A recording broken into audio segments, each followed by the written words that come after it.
Well, the way I see it is this is not $1 a mile now, because if it was $1 a mile, they would be paying $27.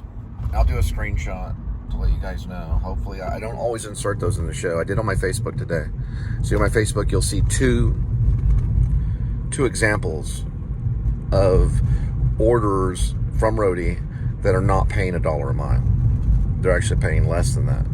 Now, for this profit-wise, for going 30 minutes, I made $9 in 30 minutes. Ideally, if that was an hour and it was doubled, then I would have made $18 an hour. So, you know, you're still, the whole entire thing, I'm spending $3 on gas because I can go 30 miles with a gallon. So they gave me $12. You take off the $3, that's $9 on the profit. And we're dealing with 26, miles. So basically the profit of $9 within that 30-minute period. And I'd have to grab one really quick to turn it into $18 an hour if I got another $9 one or a $10 one, which I'll look and I'll work it when I can. So I do a little bit of DFW Horizon just because it's how I am. And then I'm giving these rides with things like Roadie, which is Roadie is what I mean. I was using Spark too, but I mouthed off to someone and they got me fired really quick. I only did like 3 orders for Spark. And they asked me my name and I said, fuck you. And I should have done that. But sometimes you've had it up to here and you just blow your top. Everybody does it. And plus some people are named fuck you. Their first name is fuck and their last name is you. There are people out there that are. What's your name again? Fuck. And your last name is what? You. Now, if you were in a class and you were like, Charles Baker, here. John Smith, here. Michael Short, here. Elizabeth Long, here. What is this? Oh. P-H-U-C-K-Y-U?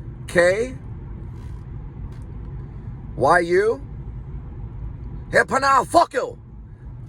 Oh, I see. How do you say your first name again? Oh, I say my first name, fuck! I see. So your first name is pronounced fuck? Hell, Panal, fuck! And your last name? Hugh! Okay. So your name is Fuck You, is that correct? My name is Fuck You!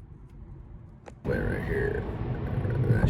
So Sam Shepard, the playwright Sam Shepard, who's passed away over the last few years, talked about Terrence Malick and used the word visceral.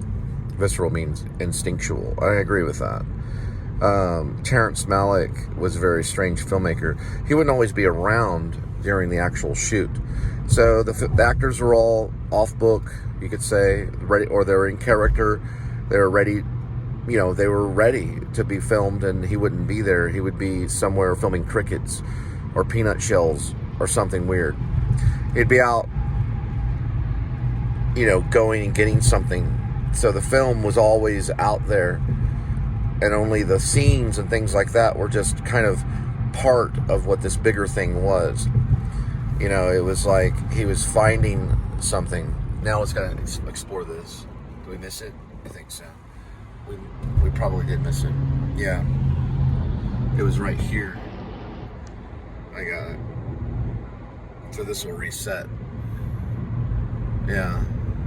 It'll reset U-turn in just a moment. It's thinking that we're on the bridge right here. So it thinks I'm on the bridge. I should be up there. And I'm right down here. That's pretty much me. In New York City, I was always away from all the other actors. I'd be out jogging for a very long time, for hours. And everyone else would be doing scene work. And I would jog to the Brooklyn Bridge. And then I would come back, and then I would see the actors. And I never had anything ready, The directors were always like, I would never be off book. Yeah. I was exploring. I mostly jogged. I jogged as much as I could when I was in school, when I was at the Actor Studio Drama School. Because for one thing, I cared about what I looked like. I was very vain. So I had to weigh a certain amount of weight. I think it was like 157, and I got up to 170 because I got muscle. And I also got like a gym. So I was working out all the time, and I was always gone, like at the Brooklyn Bridge, or I'd go jogging to the Central Park. Then I'd make it to dance class. I always made it to class. I was only late to one class, and that was during 9/11. And I woke up late that morning. But I'd be at dance class, I'd be there on time, and then I'd take off jogging again, and I'd be at voice class, and I would go through voice class. I'd be like, okay, fine, we got through voice class, and then I'd go, maybe on another long walk. I was always moving. It was crazy. But that's kind of how Malik probably is in a way, Terrence. He's out there in the fields trying to get something that we haven't seen before in life and in nature for the film. Right, the filmmaker, He was there for the actors, but he was trying to find something new to bring to the cinema, to bring to the palette. He did that with the Red Line, A Thin Red Line. He also did that with Days of Heaven, and he did it with almost every single one of his films. He was exploring the world. Then he would come across the actors, and they would be part of it, but they wouldn't be the whole main subject. Like some films are only surrounded by the actor. I think Ethan Hawke is probably like that. He's only around the actors. So he's because I watched the Flannery O'Connor one, which was called Wildcat. So it was mostly focusing on the actors and the story. The person was, and the background was blurred. And I thought that was an interesting choice. Not that I would choose that. I wouldn't choose that choice. I'd have the background, the barn, all those trees and all that stuff would all be kind of in focus. That would be part of the story, the nature and the things that are going on. Where if that's blurred and we're only focusing on the actor, then the story becomes kind of becomes like a play. And so the background is like scenery. That's not how Malik was at all. Okay, that's what I'm trying to tell about Terrence Malick. He wasn't that way at all. He was trying to explore what the cricket looked like. It was like a nature show almost. And then the actors were just kind of part of the scene, and then they'd go away. And then the lightning would strike, and then there'd be bugs that would come in. That's what made Malick great, and what makes Malick great. I don't know if he's still around. He might be still around. The actors were only part of the show. And then the whole experience was going on, and we it was environmental almost, and it was visceral too. He was getting something instinctual that we didn't understand. The dialogue was important, but it was dialogue that you would hear every day. He wasn't making like some kind of major point about something. He was simply just existing almost. It was simply just happening in front of you. It was very environmental. And the story would be there, but it also wouldn't be there. It wasn't a direct plot ever. And Terrence Malick stuff, it's never a direct plot. It's not like an Alfred Hitchcock film. It kind of loses you a little bit and then brings you back in. And then there's a lot of narration. There is a lot of thought. It's an ongoing thought. But it also is just kind of everywhere. That's what makes him great. Badlands has more, I think, of a plot. Badlands has more of a story than almost all of it, and that's where he started off. Then he just went all over the place after that. I like his early stuff. His later stuff, I think, sometimes goes on the borderline of pretension. I'm not going to lie. Especially the Knight of Cups and the Into the Wonder or whatever, the one with Ben Affleck. It's on the borderline of almost a little bit of pretension. It gets like almost like a commercial, and the music overwhelms. I did like Tree of Life, though.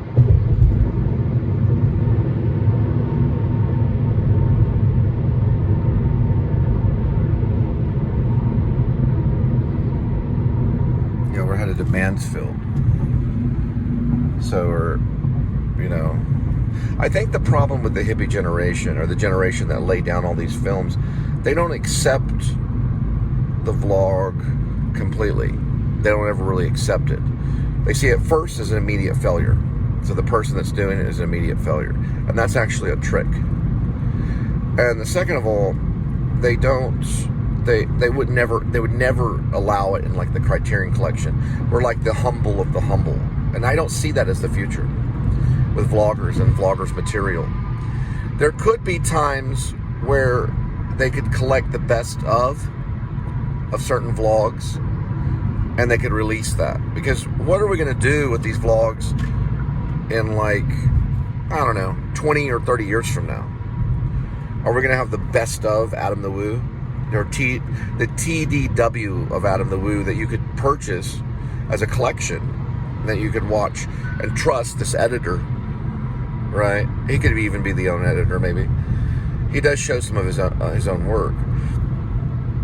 that could possibly be something that YouTube might offer.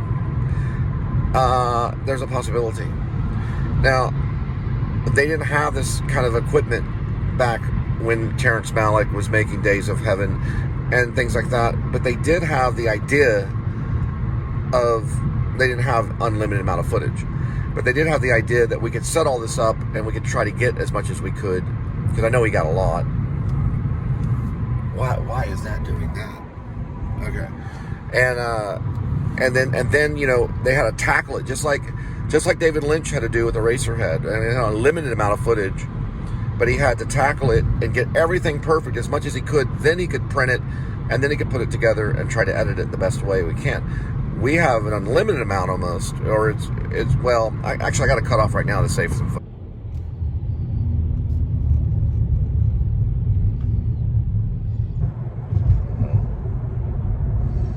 Quite a bit of traffic. It'll happen, this traffic stuff. It gets kind of crazy. And really that's not that bad, but it's way worse than what it used to be. And it can pile up very quickly. This is the fastest growing area in the nation, which is going to be the Fort Worth, DFW area.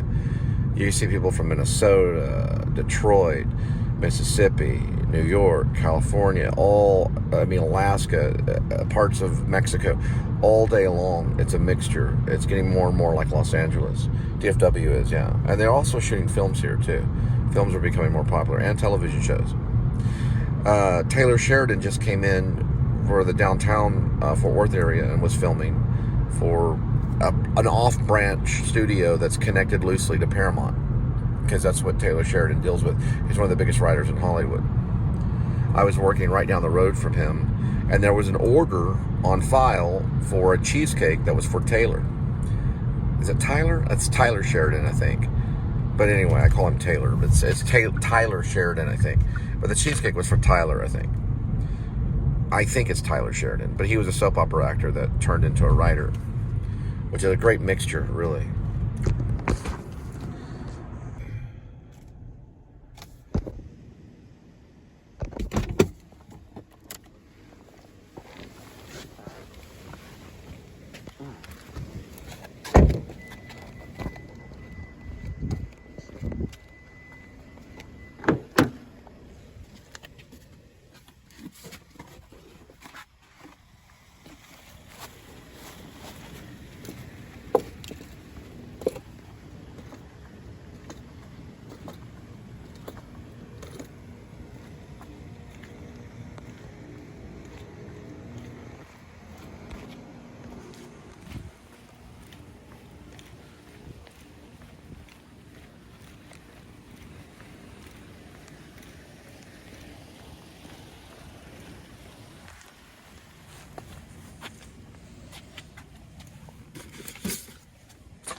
My instincts, they return.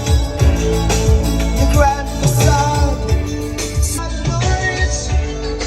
Without my pride, I reach out from the inside.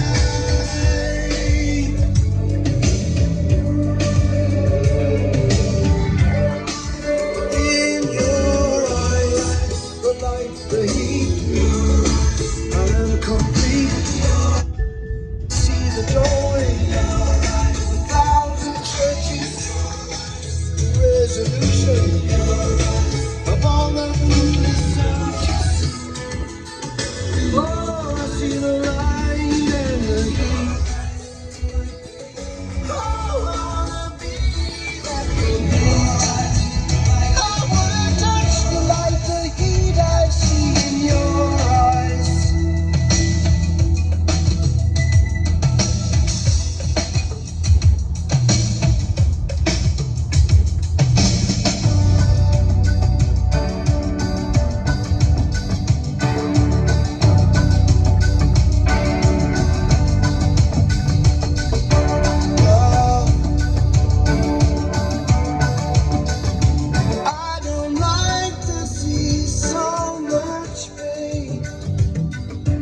So much wasted, and this moment keeps slipping away.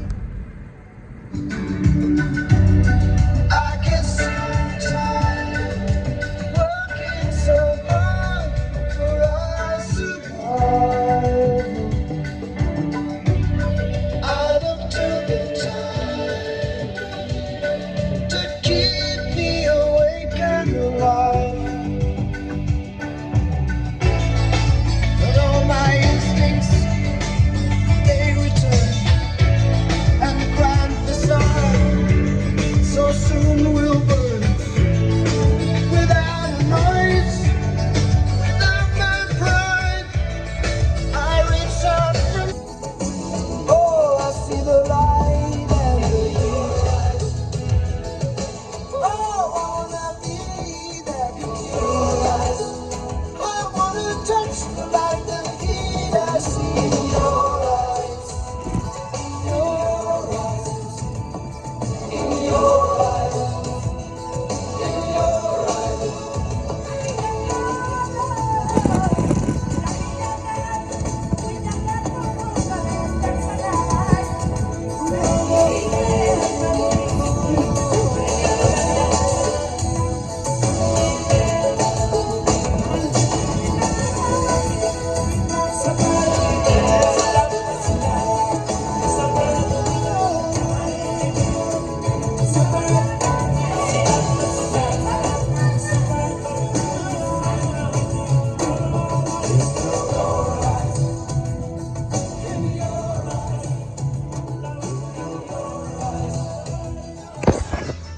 I remember now. Songs help me remember. I remember Lori Shelton. That was her name. She was an actress, or she may still be, at Texas Wesleyan University. Ken Stilson was our teacher. And one time we sat by one another, or we were walking somewhere. I was always the older one. I graduated high school a year late. I graduated at 19, so I dropped out a year and I dropped back in. So everybody in the freshman class was like 18. Maybe one was maybe 17, the freshman college class. This was at Texas Wesleyan University. Anyway, I had a mixtape that had a bunch of Peter Gabriel stuff on it. I think I even had the actual soundtrack to The Last Temptation of Christ, which was by Peter Gabriel, called Passion. That was the soundtrack name for that movie. He named the soundtrack Passion. But I also had a mixtape that someone gave me. I don't know if it was Lori, but it might have been one of her friends. Oh, missed it. And it'll make that little noise, yeah. And I said, I love that song by Peter Gabriel. I think at the time we were studying probably Bob Dylan, because we were studying the play Album, which is really popular. It was a play, and it was popular probably in the year of 1993. It's probably around late 93, getting close to be 94. And I had bought this freewheeling tape. It was Bob Dylan. I had Bob Dylan. It was a cassette tape, and I would play it because I had a cassette player with a radio. I eventually got a CD player eventually, but I was still doing cassette tapes in the 1993. And I had a mixtape of Peter Gabriel. Besides the soundtrack, I also had a soundtrack to Platoon, Oliver Stone's Platoon soundtrack. Anyway, I had a bunch of weird stuff, but I had a mixtape that some girl gave me, Peter Gabriel, and that song was on there, that song that we listened to, which was called Your Eyes. And Lori Shelton, who was an actress, she was really good too. She would smoke cigarettes, and she looked very real, very neurotic. She'd do like Christopher Durang stuff or something, you know. She'd do like weird plays, Mammoth, or maybe Neil Simon or something. I don't remember what she did. But she did these weird scenes. We all did scene work. And so we had already like done some scenes and stuff, and we were already talking, getting to know each other. And she said, I like that ending of that song. And he goes, you know, your eyes or whatever, you know, your eyes or whatever. It goes really deep, you know, the voice goes deep. And I remember that moment, yeah. And she kind of said it like kind of low. She said, I like the very end of that. I love that part where the voice is low and it goes, in your eyes, right? It goes, in your eyes, in your eyes. There's like a lot of bass. She ended up going to UNT. When I showed up there, she was gone. She already graduated or moved on or went to New York or whatever. When I got to UNT, yeah, she wasn't there. But I wasn't chasing her. I went to the UNT department because the dance department was there. I wanted to experience more dance than what Wesleyan could provide. Wesleyan still struggles with providing dance, but they do have a studio now. Texas Wesleyan now has a dance studio that Joe Brown built. So now they have their own studio, and you don't have to go outside of the school. You can just show up there and have access to the studio whenever you want. So that's a really cool thing, because Wesleyan is getting, you know, it's not as big as UNT. It's still not as big. UNT has like Grammys and stuff. They're a great school. UNT is a great school. That's where I studied with Gideon, and Gideon was from West Ghana. He was our drum teacher, and I was an ensemble drum teacher. The guy that I helped today was from Kenya, but Gideon was from West Ghana. So, you know, Wesleyan is still struggling. They're a private school, but they're doing Pippin. I don't know if they finished it up, but now they got their dance studio. So anyway, I remember Lori Shelton at Wesleyan telling me, I like that part at the very end of that song. You know, your love, no, your eyes, in your eyes, in your eyes. Peter Gabriel, it goes, in your eyes, in your eyes. That's how you can remember the song, in your eyes. It's called In Your Eyes. Is it called Your Eyes? It's called Your Eyes. You know what? I wonder if we could look at it right here. Did it cut off? Yeah. It's called In Your Eyes. You can see it right there. It's on the album. So, In Your Eyes. And it's a great song.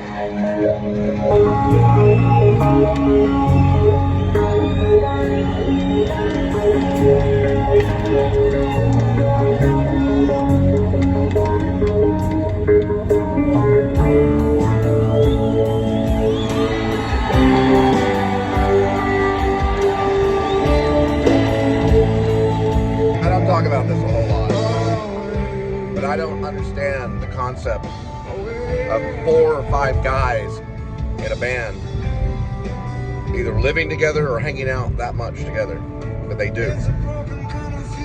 That's why their music is great. They learn to put aside all the drama, to be there on time, just like a play. Now in theater, I understand why guys hang out in the theater. There's always a woman around. These guys will get in a van by themselves, only guys, and they eventually meet up with women, eventually. But mostly, they're spending most of their time together, and they know everybody. Then finally, after they succeed, they meet each other's wives, and they still stay together. Not all bands do stay together. Now, I understand a man and a female band, like the Linda and Cole band, for example. I understand how they could stay together, but I don't understand how these, like, 5 guys, and they all smell like ass after a while, if they're in a van. Because they started off in a van, they all did.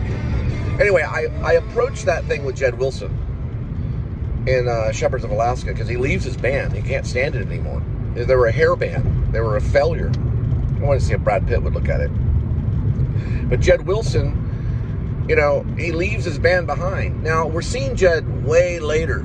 So if we did this with Brad, we'd have to make him look younger. Kind of like what they did, I think Scorsese did it with The Irishman, and they've done it with Brad, with Benjamin Button. But we see him when he's like probably maybe mid-30s, and he leaves for Alaska, where he tries to become a fisherman. He finally leaves in his mid-30s, and he just can't deal with it anymore. And he leaves the band, he leaves Seattle. The band is called something The Candlesticks. It has like a lot of different names, and he just leaves it behind. I think it's, I gotta look it up in the book, but I know the word candlesticks is in it.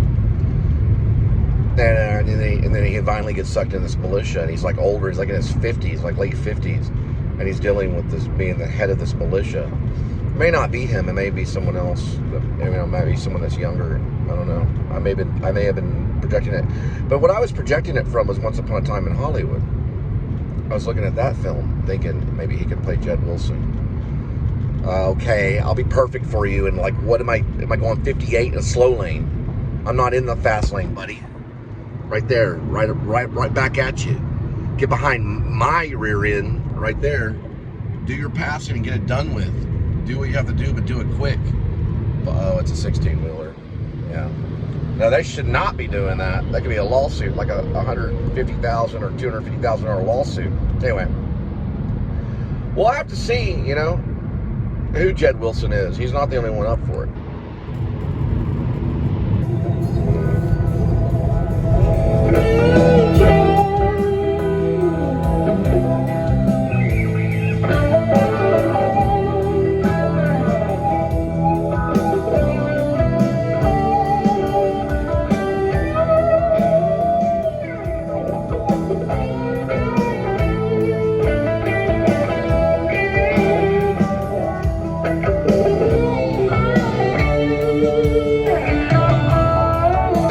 I have the Criterion Collection, very comfortable place to watch it. I finally decided, okay, I'll do one more month with Apple TV, and then now I got the Criterion Collection, and I can, that's it, you know, I found it, I found the app, and it could go on the phone too. It's the app, for sure, I'm 100%, I'm 100% on it. It is the app, it's called the Criterion Collection. Now Sundance, and I might get tired of it, they're saying 2 point, what? Okay, this is correct. Sorry, I almost died right there. But the Criterion Collection, on the highway. The Criterion Collection is probably so far the best app that I've had. Now, I did like Sundance, but I got tired of its selective choices and like there weren't enough masterpieces on it. Criterion only deals with masterpiece movies. So it doesn't deal, listen, they're not going to put anything in the Criterion Collection. Now, like one of my great films that I like is Beverly Hills Cop with Eddie Murphy. I really like that film. It could be in there. I don't know. But I think they should add it. Yeah, Beverly Hills Cop is great. They probably will. But so far, now there's probably some snores in there. Don't get me wrong. Look at this right here.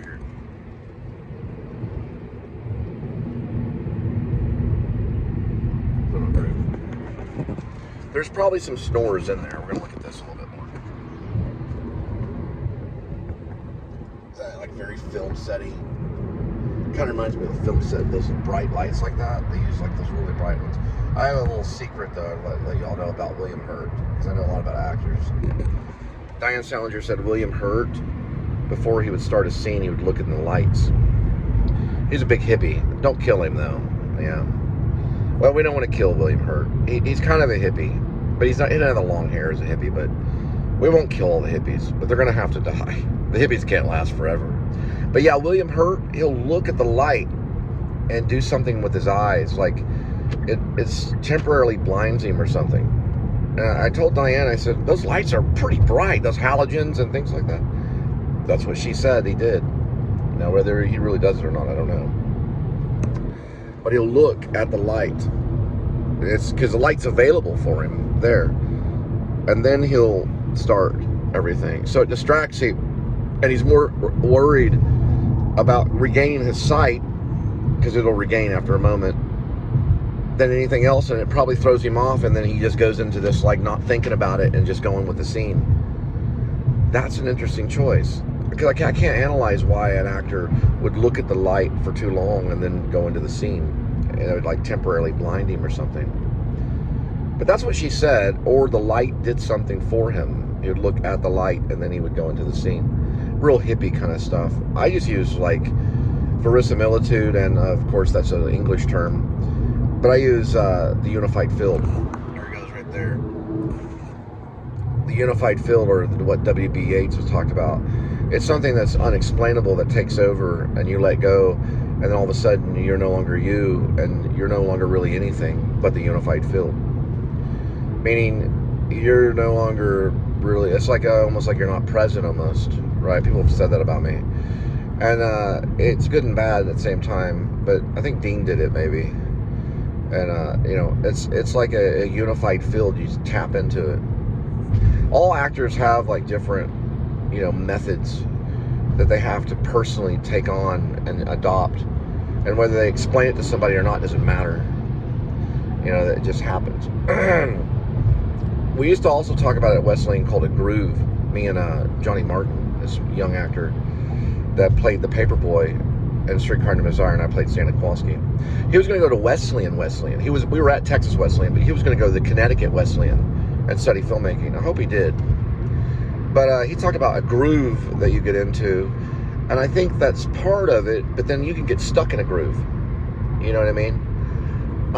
I think it's beyond the groove. It's beyond all explanation. And it's like a unified field of energy that you tap into. And it takes over. Because we all instinctively can act. Everybody can act. Everybody's born with that talent. It doesn't take a genius. And it doesn't take a whole lot of work either. But you can do all this study that you may not use and you may use. Regardless, you eventually learn to let go and something else takes over. And this could be even with accents and everything. Now, here's a rumor, and last little note about acting. Matthew Landau had worked with Diane Salinger when I was out there studying. Supposedly, and this is a rumor, I don't know if it's true, but he never said his lines until the moment of filming. Not out loud. But he had an accent too. He did it all in his head. So, the reason why is because he played in Ed Wood. This was it for Ed Wood. He won an Oscar for it. Matthew Landau is not with us anymore. He also worked with Woody Allen and stuff. Matthew Landau did. But he memorized all the lines in his head for Ed Wood, for the movie Ed Wood with Johnny Depp. He memorized it all in his head. And so he knew it all. But he never said anything out loud until the moment of shooting. Because he was playing Bela Lugosi. I understand. Right. So there might be some truth to that, because Bela Lugosi only memorized the lines through phonetic, through the sounds. He didn't know what he was saying. Bela Lugosi didn't know what he was saying. He was only basically memorizing the way that it sounded. So Matthew Landau wanted to experiment. He was experimenting with that role, which is probably the reason why he won the Oscar. It's an incredible performance. So the first time, you know, like when they filmed it, when Tim Burton filmed, and I don't know if Tim Burton knows this, and if this is rumor, but when they filmed, that was the first time that he was saying that line. He did not run it on his own, you know, silently and say the lines. He only knew it in his head. And the accent he might have worked on, you know, out loud. He might have done that. He may not have. I don't know. But it came out exactly like Bela Lugosi. And that got him the Oscar. That's brave. That's bravery. He used bravery to win that Oscar. Matthew Landau. He did not know how it was going to sound. He couldn't have, because he only said it while the camera was rolling. That was the only time it was spoken aloud into the air, or to Johnny Depp, or to the other actor, was in that moment. And that's what Diane told us, that he said to the class. I wasn't there. I missed that class. I probably was either in jail, or, because I went to jail right before I worked with Jim Carrey. I went to jail for 17 hours for not having a proper business license and working with the Police and Sheriff Support Fund. It was only a misdemeanor, but I was in jail for 17 hours. I think when I was in jail, that's whenever the class brought in Matthew Landau. I'm sure that probably was, or I was recovering from what they did to me, but I ended up leaving Los Angeles. You know, fuck the Police and Sheriff Support Fund. Who cares? It basically, all it was basically what it was a volunteer, nearly volunteer. It was basically raising money for an album called the Police and Sheriff Support Fund for Los Angeles. So the community could get closer to the police. And you bought ad space. And that's worth going to jail over? You know, they didn't even handcuff Trump for what he did. And they acted like it was, you know, they acted like it was a huge deal. I didn't make a single penny off any of that. It was advertised in an actor magazine called The Voice or something like that. It was, no, I think it was called Backstage. It's still around. The magazine's still around. It was a newspaper called Backstage. They had a back page in Backstage. That's what it was. It was in a back page of a Backstage magazine or newspaper. It was more of a newspaper. And you go to the back page and there was a job for actors. Job for actors is what it said. You need a day job for actors? And that's what it was. Police and Sheriff Support Fund. Hey, listen, the police are so against that in Los Angeles, which I know they're stupid and they're corrupt, but if they're so against that, why don't they just remove the ad, you know? And rather than arrest people, that was a big scheme that needs to be investigated either by Patricia Gillespie or anybody that's out there. They have traps for actors to put them in jail. They had them then in 2000, barely 2000, 2001. They had them then. But I ended up getting to work with Jim Carrey, but I had to spend 17 hours in jail over this stupid shit. That was so stupid. It was like a advertisement thing, you know? Ad space. You're going to jail because you didn't have the proper license for ad space. You don't even need a proper license to have ad space. They just made it up. I didn't even know why I was in there. When they arrested me, I had no idea what was going on. And they go, listen, a lot of people don't know that they're breaking the law. Well, you know what I say to a police officer? Maybe you don't know you're breaking the law. When you approach someone, that's called soliciting, police officer. Did you know a police officer can't even approach you? They can't approach you. That's a form of soliciting. And they used to call it, back in the day with Harvey Keitel and Taxi Driver, they called it entrapment. Where you entrap somebody, right? And the Police and Sheriff Support Fund was entrapment. But it was also called soliciting on their end because the law allowed it to be on the back page of an actor's magazine. And what did they say to me when they had me handcuffed to the table and they interrogated me for like hours on end in the middle of the night? They asked me, the LAPD, because I believe they were the one that arrested me. No, Long Beach. It was Long Beach police that arrested me. And they said, how was my acting, Cole? And the bar they closed down called the Acapulco Lounge. They closed down on First Avenue. This was a police officer asking me, how was my acting? They must have known I was a director. And I'm sitting there cuffed to the into the table. And I said, well, let me explain something to you, my friend. This is from Grotowski, which you don't know anything about because you don't have the intellectual ability to understand Grotowski and towards a poor theater. What makes a performance is a willing audience. A willing audience. Right? Paying attention to the actor. You had me unwillingly, okay? So your acting sucks.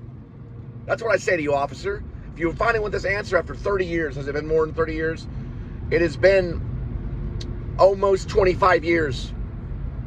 Almost 25 years. And my answer to you, for the Long Beach police officer, is that you suck as an actor.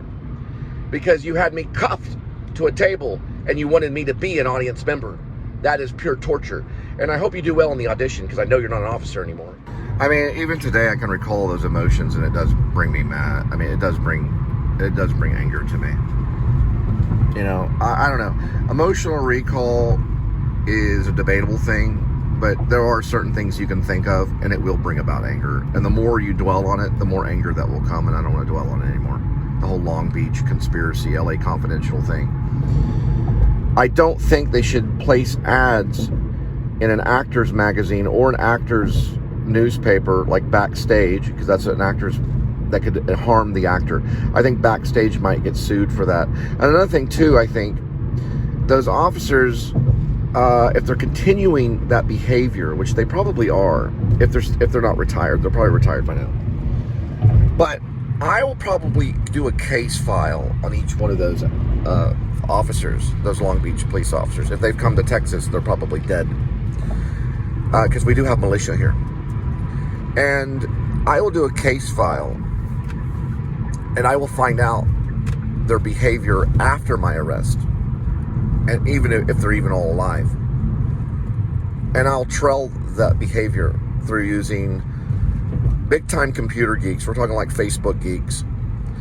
or people that really know how to find corrupt police officers, because I know those guys were corrupt, and see what they have done to other people. And if I find out there's other crimes that they've committed on false arrest, and there's like tons of it, I just missed my turn right there, then I will have them shackled and brought before me. I think that's fair, right? I'll have them shackled and brought before me, before the public. Because the Congress is the public. It's another way of saying public, really, to be honest. They represent the public. The Congress does. They represent all of the public. And I will not bring up... Hang on, give me a second. That's a 8100 number. All right. Oh, wow.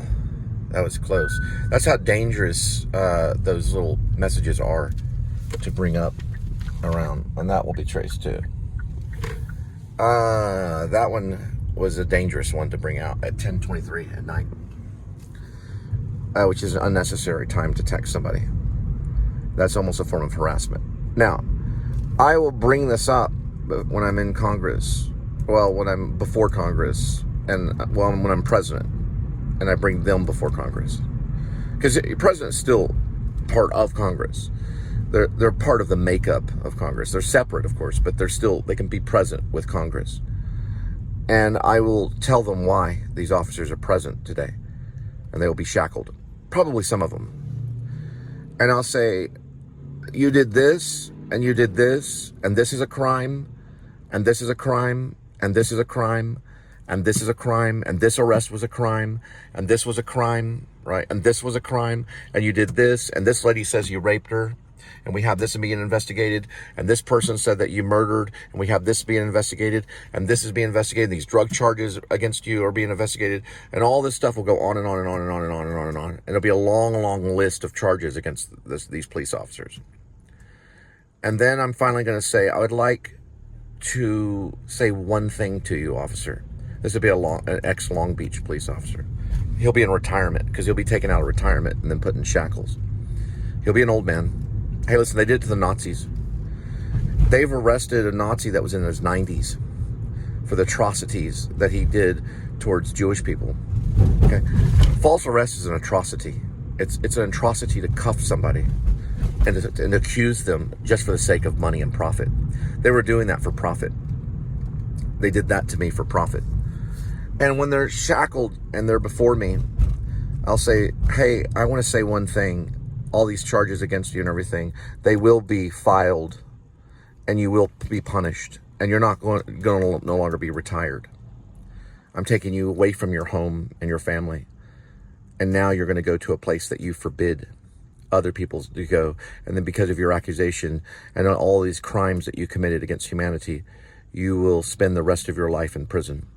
Now, let me explain one thing to you before I sentence you. Because the police can be sentenced by the commander-in-chief, which is a president. A president can sentence somebody just like a judge. They can be there and witness it. And one thing I want to say, do you remember who I am? Do you know who I am? Do you know my name? My name's Jonathan Cole Spivey. Do you remember what you did to me when you arrested me and you had that German Shepherd with you? Remember the German Shepherd? You were a K-9 police officer. And remember what you did to me and you handcuffed me to that table? Do you remember my name? Do you know who I am? And they're going to say, I know who you are now. Right, you know who I am now in this town of vanity that we exist in together. You know who I am now. But do you know who you were arresting that time? You were arresting the President of the United States of America. Now that I'm standing in my position and you're standing in your position in shackles, I want to know one thing. How was my acting? And he can respond at that point. Well, Grotowski says in A Poor Theater that a good performance is from a willing audience, not from an unwilling audience. So you would say this is bad acting, right? A bad performance? Well, you know what? Shucky darn. I sentence you to life in prison for these false accusations that you put against the public. I sentence you to life in prison, not only for arresting me, but for raping these women and for killing these young black boys. Goodbye. Now that one I welcome. And that's what makes them fear and go into anger at night before they go to bed. For when my feet hit the ground in the morning or at night, they begin to tremble.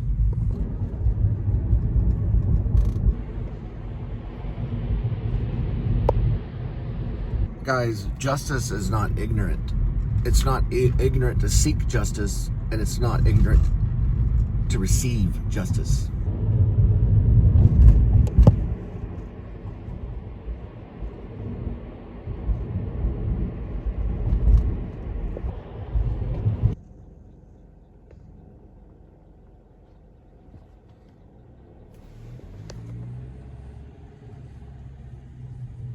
Remember, when I was arrested in Long Beach, I jogged 6 miles a day. This is before I met Alexis, who is a recently divorced woman that was a professor, that was my neighbor, that brought me in and helped me get to New York.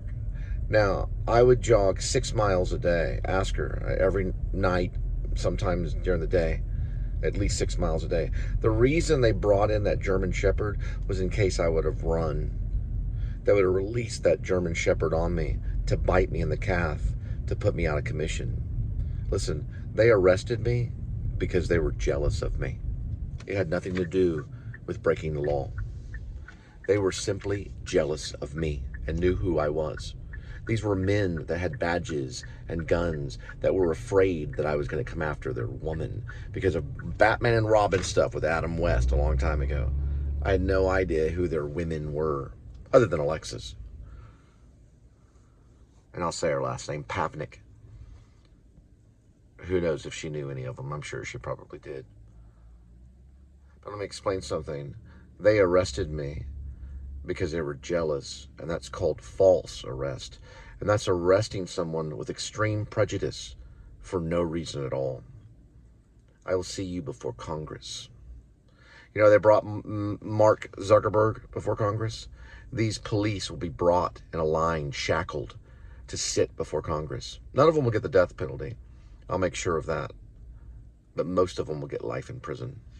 Alright, so I got to roll back for 27. I'm doing this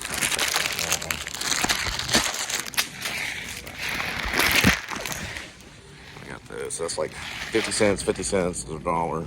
27, 27, 27. It's like $2. And then I need to get some too.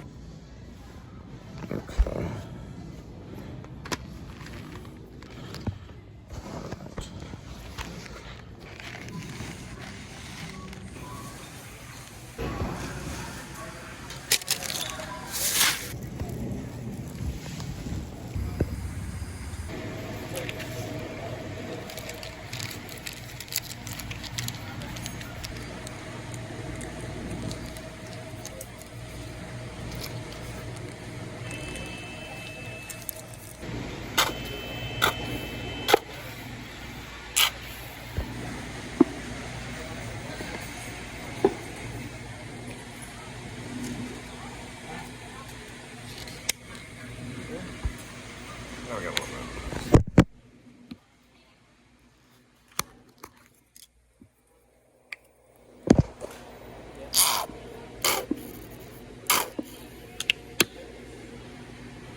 Thank God for the French. They come up with all this soft stuff. So we just have ramen with barbecue ranch and sriracha and maybe a little bit of tuna, like we're going to be having for a while. Cheapest thing you can buy in the market.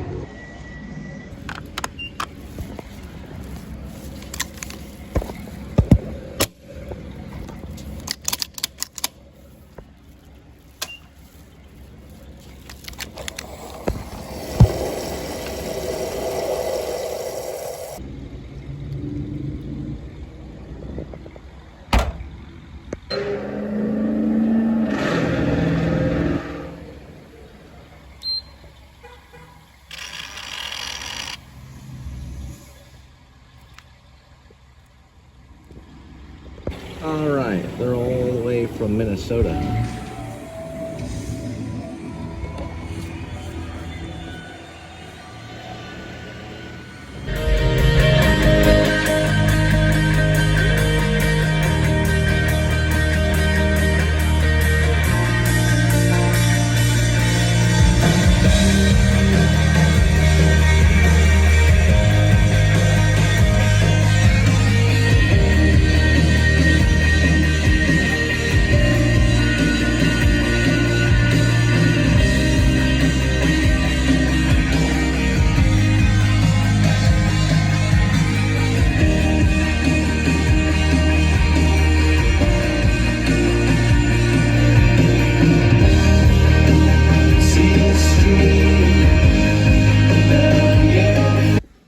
What are you watching? Dawson's Creek.